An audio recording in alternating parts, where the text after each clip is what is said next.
खबरें तफसील से। कर्नाटक से शुरू होने वाले हिजाब मामले पर मुल्क भर में हंगामा मचा हुआ है। हैदराबाद के इलाके विजयनगर कॉलोनी में आज मर्द, खवातीन और बच्चों ने हिजाब की तायद में एहतजाज किया। इस दौरान मस्जिद जहां आरा से रैली निकाली गई। इस रैली में दर्जनों की तादाद में मर्द, खवातीन और बच्चों ने शिरकत की।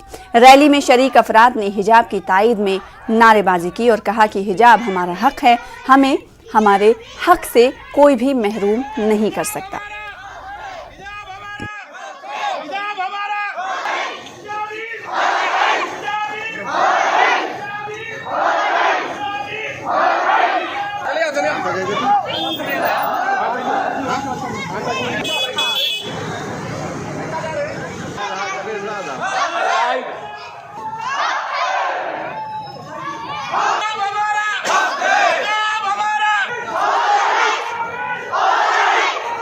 साल पहले से हिजाब पहनते आ रही और हिजाब हमारा हक है और कॉन्स्टिट्यूशन में कोई वो नहीं है कि हिजाब नहीं पहनना, बल्कि हर जगह हिजाब पहनते हैं और हमारा हक है ये। और यहाँ तक कि जो है अपने किसी में अब से नहीं, कई सालों से जो है ज़माने से चलते हुआ आ रहा है जी हो, इसमें कोई तब्दीली नहीं हो सकती और कोई रोक टोक नहीं हो सकती। और गॉड एक है, अल्लाह एक है, ईश्वर एक है, किसी को कोई हक नहीं पहुँचता बोलने का। इसलिए हम सब जो है एहतजाज कर रही कि कोई हमको रोक नहीं सकता। हाँ, मुस्लिम्स हो चाहे जो है यहाँ तक के राजस्थानी जो है, सब वो लोग निकाब डाल के रहते हैं। हाँ, इसलिए हमारा हक है और हम इसलिए प्रोटेक्शन कर रहे हैं। आगे बढ़ेंगे। दरगाह हज़रत हुसैन शाह वली रहमतुल्लाह अलैह की कीमती वक्फ अराजी को सुप्रीम कोर्ट ने रियासती हुकूमत के हवाले किया है। दक्कन वक्फ प्रोटेक्शन कमेटी और ऑल इंडिया तंजीम इंसाफ की जानिब से सुप्रीम कोर्ट के फैसले के खिलाफ वक्फ बोर्ड दफ्तर पर एहतजाज किया गया। इस दौरान एहतजाजी अफराद ने वज़ीर आला KCR के खिलाफ नारेबाजी की।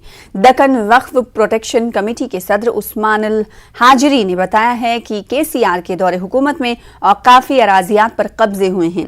अलहदा तेलंगाना रियासत के क़याम से कबल KCR ने दरगाह की अराजी को वक्फ बोर्ड के हवाले करने की उस वक्त की हुकूमत से अपील की थी। अब जबकि इख्तिदार में आने के बाद खुद KCR हुकूमत इस अराजी को हासिल करने के लिए सुप्रीम कोर्ट से रुजू हुई। इस मौके पर अजीज पाशा व दीगर मौजूद रहे।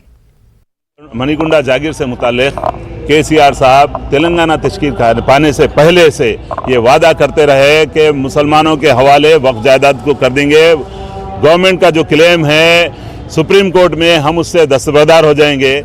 और ये KCR मुसलमानों का ये वादा लेके, ये वादे के साथ मुसलमानों के साथ हमदर्दी का वादा करके, हमदर्दी जता के मुसलमानों के हाथों में हथेली में जन्नत बता के मुसलमानों को धोखा दिए। और जो लैंको हिल्स दरगाह हज़रत हुसैन शाह वली रहमतुल्लाह अलैह के जो जायदाद है, जो एक्चुअल जायदाद है 1898 एकड़ है, वो जायदाद को बजाय मुसलमानों के हवाले करने के जो केस वक्फ ट्रिब्यूनल में जीता गया, वक्फ बोर्ड के फेवर में हुआ, जो हाई कोर्ट में जीता गया वक्फ बोर्ड के फेवर में हुआ, और सुप्रीम कोर्ट में इस तरह से फैसला हुआ। अवाम को ये बताना चाहता हूँ कि ये KCR मुसलमानों के साथ धोखा दिए। मुसलमानों को बताए कि मुसलमानों को ये जायदाद वक्फ और लैंको हिल्स में गरीब मुसलमानों को बसा दूंगा बोले, ये भी वादा सब खत्म हो गए। यहाँ से इलियास साहब जो लड़ रहे थे, वक्फ बोर्ड की मदद कर रहे थे, उनका 4 महीने पहले जो तबादला किया गया, सुप्रीम कोर्ट से बुला लिया गया। जब भी हम बता जी आधी रात को उनको बुला लिए, ये धोखा हुआ। जब से हम पुकारते आ रहे हैं, ये KCR धोखा दे रहा है मुसलमानों को।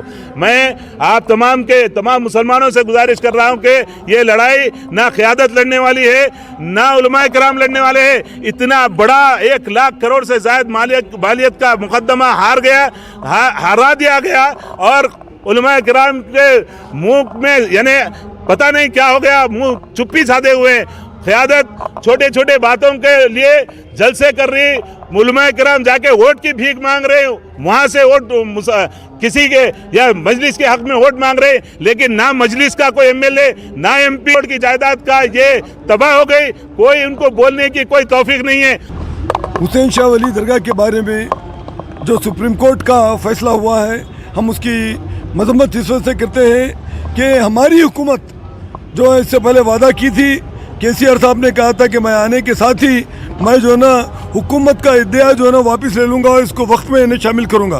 और आज हम देखते हैं कि हुकूमत पुरजोर तरीके से वकालत करके अपने पास है ना ये ले ली है पूरी जायदाद। इसलिए हुआ कि जो पैरवी करने वाले ऐसे लोगों को सेलेक्ट किया गया है जो पैरवी नहीं कर सकते। चाहे तो हमारे पास पूरे दस्तावेजात हैं, वो पूरे दस्तावेजात इर्राटा के साथ चाहे तो हम आसानी से वो केस जीत सकते थे, मगर केसीआर और हुक्म मिलकर इनकी साजिश ये रही कि ऐसे लोगों को ना सामने रखा गया जो आर्गूमेंट है ना सुप्रीम कोर्ट के सामने नहीं करते, जिसकी वजह से ये केस हारना पड़ा। और इतनी कीमती ज़मीन जिसकी लागत में से 1 लाख करोड़ के करीब है, उससे हम महरूम होना पड़ा। वजीर आला केसीआर चंद्रशेखर राव ने आज जनगांव का दौरा किया। केसीआर ने अपने दौरे जनगांव के मौके पर कलेक्ट्रेट कॉम्प्लेक्स की नई इमारत का इफ्तिताह किया। इफ्तिताही तकरीब में कांग्रेस पार्टी के एमपी कोमट रेड्डी वेंकट रेड्डी ने भी शिरकत की। वजीर आला केसीआर ने इमारत के इफ्तिताह के बाद अवामी जलसे से खिताब किया। इन्होंने कहा कि जोनल सिस्टम की वजह से सबके साथ इंसाफ होगा। जोनल सिस्टम के फवायद से नावाकिफ अफराद इस पर सियासत कर रहे हैं। केसीआर ने कहा कि मुल्क भर में 10 देहातों को कौमी सतह पर अवार्ड हासिल हुआ है, जिसमें से 7 देहात तेलंगाना के हैं। केसीआर ने तमाम महकमों के मुलाजमीन से फराइज के साथ इंसाफ का मुतालबा किया। तो కలిసి చాలా రకాల అపోహలు అనుమానాలు ఇది అయ్యేదా పోయేదా అయినా కానీ మనకు చేసుకోవస్తదా అనే పద్ధతిలో మాట్లాడారు. సరే ఒక మొండి పట్టుదలతోని మీ అందరి దీవెనతోని ఆ రోజు ముందుకు పోతే ఈ 7 సంవత్సరాల తర్వాత ఏ తెలంగాణ మనకు కనబడతా ఉందో మనం చూస్తా ఉన్నాం. ఈ జనగామ ప్రాంతం కూడా పోతుంటే ఇప్పుడు ఆయన లేడు, పాపం మన మధ్య లేరు, ప్రొఫెసర్ జయశంకర్ గారు చచ్చిపోయినారు. ఎప్పుడు పోయినా కానీ చాలా బాధతో పోయింది, మేము దుఃఖంతో పోయింది. ఇక్కడ ఉండబడే ఆ మంచినీళ్ళ అమ్మకాలు, ఇంకా అనేక రకాల ఎండిపోయినటువంటి చేన్లు, ఎండిపోతున్న చెట్లు, కొన్ని మారుమూల ప్రాంతాల్లో తాటి చెట్లు కూడా ఎండిపోవటం, చాలా దుర్భరమైనటువంటి పరిస్థితులు నాకు బాగా జ్ఞాపకం. अलहदा तेलंगाना के क़याम को लेकर वजीर आजम की जानिब से किए गए रिमार्क्स के खिलाफ केसीआर की खामोशी पर रेवंत रेड्डी ने तशवीश का इजहार किया। इन्होंने कहा कि जब पार्लियामेंट में वजीर आजम नरेंद्र मोदी तेलंगाना पर रिमार्क्स कर रहे थे, उस वक्त कांग्रेस लीडर मल्लिकार्जुन खड़गे ने वॉकआउट किया और उसी वक्त टीआरएस एमपीज खामोश तमाशाई बने हुए देखे गए। रेवंत रेड्डी ने तेलंगाना से मुतालिक किए गए रिमार्क्स पर वजीर आजम से मुआफी का मुतालबा भी किया। కానీ తెలిసిన మాలాంటోళ్ళ నుంచి తెలుసుకొని అయినా హుందాగా వివరించడానికి ప్రయత్నించండి. కిషన్ రెడ్డి గారికి, బండి సంజయ్ గారికి నేను మళ్ళొక్కసారి సూచన చేస్తున్నా, తెలంగాణ రాష్ట్రం మొత్తం అందరూ ముఖ్య నాయకులు అందరూ కట్టగట్టుకొని పోయి నరేంద్ర మోడీ గారి కాళ్ళు పట్టుకుంటారో, గడ్డం పట్టుకుంటారో, ఏం చేస్తారో మీ ఇష్టం, కడుపులో తలకాయ పెట్టుకుని ఏమన్నా చేయండి. తెలంగాణను అవమానించిన నరేంద్ర మోడీతోని, తెలంగాణ అస్తిత్వాన్ని ప్రశ్నించిన నరేంద్ర మోడీతోని తెలంగాణ క్షమాపణ చెప్పించండి. పునర్విభజన చట్టంలో పొందుపరిచిన తెలంగాణ అభివృద్ధి కోసము ఏవైతే అంశాలను కాంగ్రెస్ పార్టీ ఇవ్వదలుచుకున్నదో వాటిని అమలు చేయిస్తే ఖచ్చితంగా వాళ్ళకి రాష్ట్రంలో గౌరవం పెరుగుతుంది. లేకపోతే తెలంగాణ సమాజం వాళ్ళని క్షమించదు. ఎప్పుడు ఎన్నికలు జరిగినా వాళ్ళని సమాజం గెలవనీయదు. ఎందుకంటే ఈ సమాజానికి, ఈ అస్తిత్వానికి వ్యతిరేకంగా మాట్లాడిన వాళ్ళు మన శత్రువులు. తెలంగాణ ప్రజలకు శత్రువులుగా ఉండదలుచుకున్నారా కిషన్ రెడ్డి, బండి సంజయ్? అవసరం అనుకుంటే నరేంద్ర మోడీతో కొట్లాడైనా తెలంగాణకు జరిగిన అవమానం మీద క్షమాపణ చెప్ప. हैदराबाद की मशहूर ऑल इंडिया सनती नुमाइश के जारिया माह के अवाखिर में दोबारा शुरू होने का इम्कान है। कोरोना के केसेस में इजाफे के पेश नजर इफ्तिताह के बाद नुमाइश को अचानक बंद कर दिया गया था। 1 जनवरी को गवर्नर डॉक्टर टी सुंदरराजन ने नुमाइश का इफ्तिताह किया था। कोरोना केसों में इजाफे के बाद 2 जनवरी को 1 हफ्ते के लिए बंद किया गया था। मुसलसल कोरोना केसेस में इजाफे की वजह से पुलिस के अलहदेदारों और नुमाइश सोसाइटी ने मुश्तरका तौर पर एक फैसला लेते हुए नुमाइश को बंद कर रखा था। अब जबकि कोरोना की वबा खत्म होती हुई नजर आ रही है, नुमाइश सोसाइटी ने दोबारा नुमाइश को शुरू करने का फैसला लिया है। इम्कान है कि फरवरी के आखिरी हफ्ते में नुमाइश को दोबारा शुरू किया जाएगा। उधर तेलंगाना में कोरोना वायरस की वबा जैसे कि हम जानते हैं कि काबू में है।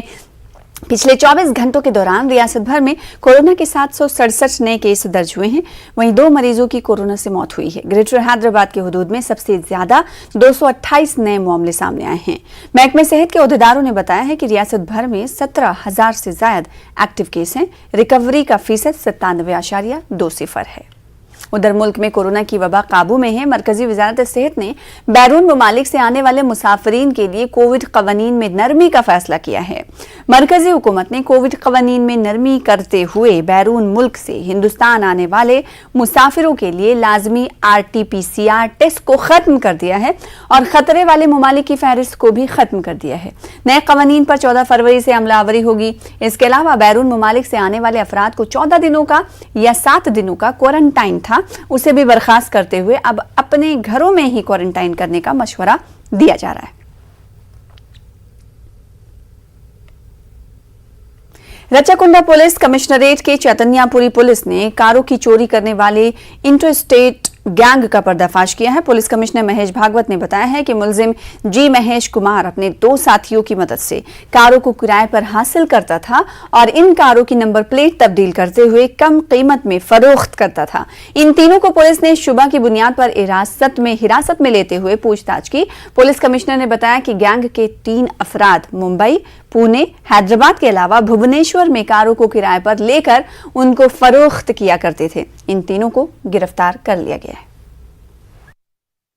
राचकोंडा के चैतन्यपुरी पुलिस ने एक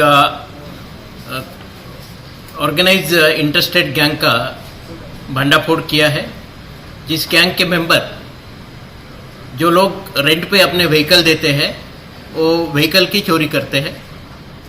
और ये लोगों का ये पहली बार नहीं है, 2016 से ये लोग यही जॉब में है। इस गैंग का जो मुख्य सूत्रधार है उसका नाम है गुड्डाटी महेश नूतन कुमार। ये भीमावरम वेस्ट गोदावरी जिला आंध्र प्रदेश का रहने वाला है।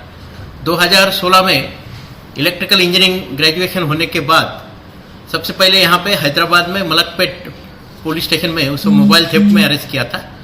उसके बाद में उसने ये मोडस ऑपरेंडी से व्हीकल चुराना शुरू किया। फिर जो कंपनी जैसे झूम कार हो या बाकी कंपनी जो व्हीकल अपने रेंट में देते, उन लोगों को ये आईडी सबमिट करता। कई बार आईडी जो है वो किसी के चुराए हुए आईडी कार्ड, जैसे आधार कार्ड हो, पैन कार्ड हो, वोटर आईडी कार्ड हो, वहाँ सबमिट करके वो व्हीकल किराए पे लेके बाद में उस व्हीकल का जीपीएस निकाल दे के उस व्हीकल का नंबर प्लेट भी चेंज करके वो व्हीकल यूज करते हुए बाद में एक सस्ते रेट में वो लोगों को वो व्हीकल बेच देता। 2016 से इसके खिलाफ अभी तक 16 केसेस है। हमारे चैतन्यपुरी पीएस में अक्टूबर महीना में एक क्रेटा कार की चोरी हुई थी और वो केस की तहकीकात के दरमियान हमें सीसीटीवी फुटेज और पुराना जब बैकग्राउंड चेक किया इस तरह के मोडस ऑपरेंडी वाले क्रिमिनल का, तो इसके ऊपर हमें शक आया। तो उसे हिरासत में लेने के बाद ये पूरा अभी केसेस डिटेक्ट हुए हैं। उसमें केवल हमारे चैतन्यपुरी का केस नहीं, तो उसके साथ में महाराष्ट्र के मुंबई और पुणे, मुंबई में उसने 1 XUV 500 car, then Maharashtra Pune में Innova Crysta car, Odisha Bhubaneswar में एक XUV 500 कार, चेन्नई पल्लावरम वहाँ पे एक क्रेटा वाइट कलर कार और माधापुर पुलिस स्टेशन साइबराबाद में एक यामा ड्यूक 200 बाइक, तकरीबन 1 करोड़ रुपए के व्हीकल्स, 5 कार और एक 2 व्हीलर इसने अपने 2 साथियों के साथ मिलके। फिलहाल इसी के साथ रुकेंगे छोटे से ब्रेक के लिए। ब्रेक के बाद लौटेंगे आंध्र प्रदेश की अहम खबरों के साथ।